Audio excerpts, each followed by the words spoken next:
Alors Clémentine, certainement beaucoup de déceptions de la part des joueuses du Racing. Tant vous avez dominé sur les ballons portés, tant vous avez dominé sur votre jeu d'avant et territorialement, mais beaucoup de fautes de main ont malheureusement pas permis de pouvoir passer devant au tableau d'affichage. C'est une équipe qui est jeune, qui est en construction, donc on prend nos marques. C'est une belle saison, donc ouais, beaucoup de déceptions, mais on savait que c'était déjà gros d'avoir réussi à se qualifier jusque-là. Donc on prend ce qu'il y a à prendre et puis tant pis, on reconstruit, c'est reparti. C'est vrai que vous avez une poule qui était la plus dense peut-être en Fédéral 1 cette saison avec le poule du côté du Chili Mazarin. Donc vous avez réussi à battre, vous êtes la seule équipe. Donc il y a beaucoup de choses sur lesquelles vous allez pouvoir vous appuyer. Alors l'élite 2, c'est pas pour cette année, mais vous allez pouvoir construire pour l'année prochaine et tous les espoirs sont permis pour le Racing. Non, c'est une année où on a beaucoup appris, vraiment beaucoup de construction. Alors il y a des victoires, on les prend. Maintenant, comme je vous l'ai dit, c'est jeune, c'est une première année. Le projet a été monté cette année, donc on continue de l'avant et ça finira par passer. Et un dernier mot pour les supporters qui sont venus en nombre pour vous soutenir. Il y avait un peuple ciel et blanc qui était là. Je pense qu'on peut leur rendre hommage parce qu'ils ont rendu hommage aux garçons hier, mais ils étaient présents pour vous aujourd'hui. On a l'association Génération du Manoir qui nous suit depuis quelques années, qui vient partout avec nous et ça c'est une chance sans nom d'avoir du monde qui nous soutient, ça fait partie de l'équipe. Merci beaucoup Clémentine, bonne continuation. Merci. Bon, allez, c'est parti.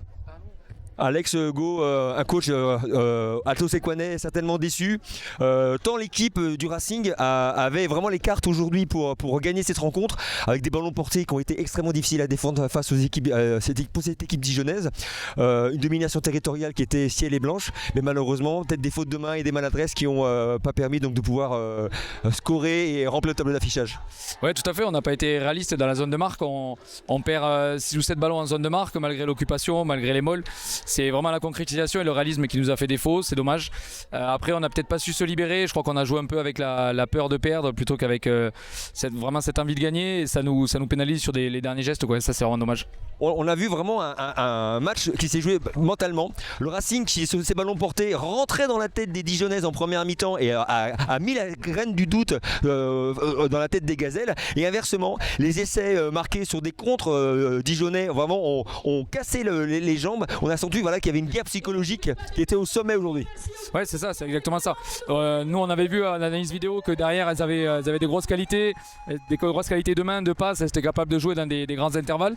Donc pour contrer ça, on avait axé un peu sur le jeu d'avant, mais on n'a pas su nous alterner justement entre l'efficacité de nos molles et sortir les ballons au bon moment pour pouvoir faire briller nos lignes arrière. Derrière on a 2 ballons, on marque 2 essais, c'est dommage qu'on n'ait pas réussi à alterner au bon moment, quoi. Alors par contre il y a des belles choses à écrire pour l'année prochaine. Certes l'élite 2 n'est pas là, mais on a un club qui a une base solide pour construire pour l'année prochaine. Tous les espoirs sont permis avec des magnifiques résultats pendant la saison régulière et un 8e de finale perdu certes, mais perdu avec beaucoup de manière et beaucoup de valeur. Oui, c'est exactement ça. On avait fait une grosse deuxième partie de saison, on a été invaincu en 2024, donc on est arrivé ici quand même avec quelques certitudes. Après voilà, on a un groupe qui est quand même assez, il y a des filles expérimentées, mais on a la majorité qui sont jeunes. Là on démarrait avec 4 filles de 18 ans, donc voilà, elles apprennent aussi, donc c'est de l'expérience engrangée pour la suite. Un petit mot pour les supporters qui sont venus en nombre. Ils ont pas lâché les les blancs, que ce soit pour les garçons hier ou les filles aujourd'hui, on peut leur rendre hommage. Ah bah ils sont toujours là, donc bravo à eux et aussi un petit message pour l'équipe de Dijon, hein. Belle équipe, donc bravo. Merci beaucoup, au revoir, à bientôt. Lilou, quel match de dingue. Un match où il y a eu des valeurs défensives insoupçonnées de la part des Gazelles. On vous connaissait pour vous avoir suivi avec une ligne d'attaque qui était incroyable. Vous êtes capacité de marquer des essais à n'importe quelle équipe. Mais c'est la défense aujourd'hui qui vous a fait gagner ce match, notamment sur les ballons portés du Racing qui ont été extrêmement durs à défendre. Nos avants ont été géniales aujourd'hui. Franchement, on est super fiers d'elles. Enfin, elles ont réussi à... Je pense que le Racing maîtrise très bien les molles et on a réussi à les contrer. Franchement, je pense que ça a été un gros tournant dans le match qui nous a permis de gagner. Alors, il y a eu une guerre psychologique avec ces ballons portés qui vous ont mis le doute en première mi-temps, mais les contres et les jambes de feu des Gazelles ont semé le doute dans le camp Racingman. C'était une guerre psychologique et quand on rentre en match de phase finale, ça n'a rien à voir avec le championnat classique.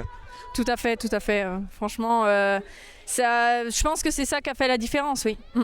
Alors ces forces mentales, elles vont être importantes pour la suite parce que y a un tableau avec Chili Mazarin qui va arriver au prochain match.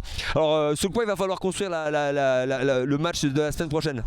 Je pense qu'il va falloir garder notre intensité devant et que derrière on soit encore plus forte, qu'on puisse surtout dans la défense qu'on arrive directement les agresser parce que je pense que c'est une des plus grosses équipes du championnat et il va pas falloir passer à côté. Un petit mot pour les supporters. Aujourd'hui, Stade Bourillot était plein comme un œuf. Il y avait une ambiance de dingue. Les supporters ont poussé jusqu'au bout. Un petit mot pour eux. Franchement, merci beaucoup. Ça fait super plaisir que tout le monde soit là pour nous supporter. Ça donne de la force et il n'y a rien de mieux. C'est vraiment génial. Plein de bonnes choses à vous. Bonne continuation, les loups. Merci. Je suis avec Yves Rothière, quel match de dingue. Alors Yves, on s'est dit est-ce que je vais être le chat noir pour cette rencontre et finalement tu n'as pas été le chat noir. Tu peux te fier de tes filles parce qu'elles se sont battues comme des diables et notamment sur une base défensive incroyable. On connaissait les jambes de feu des gazelles, mais quelle défense aujourd'hui les filles ont produit. Effectivement, le match il s'est joué sur la défense et sur notre capacité à transformer certains ballons et à marquer sur nos opportunités en première main. Donc moi je les félicite parce qu'elles ont fait vraiment un truc extraordinaire. Les deux coachs les avaient fait vraiment travailler sur la défense cette semaine. On avait eu la vidéo du match du Racing Nanterre et on voyait à peu près comme elles jouaient. On les a fait travailler comme des folles pendant 15 jours là-dessus. Et ça a payé. Elles ont vraiment fait une très très grosse défense. Et ce qui est super, c'est sans faire trop de fautes. Puisqu'on finit à 7 pénalités. Donc je trouve que c'est plutôt des standards intéressants. Oui, on est dans moins de 10 pénalités dans un match, c'est du très très haut niveau. C'est vrai qu'il y a un aspect important dans ces phases finales, c'est l'aspect psychologique. Et il y a une guerre des nerfs. Les Racingman qui avec des ballons portés ont semé le doute dans la tête des gazelles en première mi-temps. Mais comme tu l'as dit, avec ces ballons en première main et ces jambes de feu, ces contres menés, notamment cette action de 80 mètres menée au départ par Laura Blondio, la pression psychologique s'est inversée. Ce capital psychologique, c'est quelque chose d'important pour pouvoir s'appuyer pour les quarts de finale. Ouais, effectivement. De toute façon, c'est ce qu'on leur a dit sur les phases finales. Les équipes qui passent et qui vont de match en match, c'est celles qui ont le plus gros mental, qui ont la plus grosse détermination et la plus forte cohésion. Donc à ce niveau-là, l'aspect technique et tactique, on va tomber sur des équipes à peu près sur les mêmes standards. La différence, c'est le cœur et le mental. Et aujourd'hui, elles ont fait preuve et de cœur et d'un très très gros mental.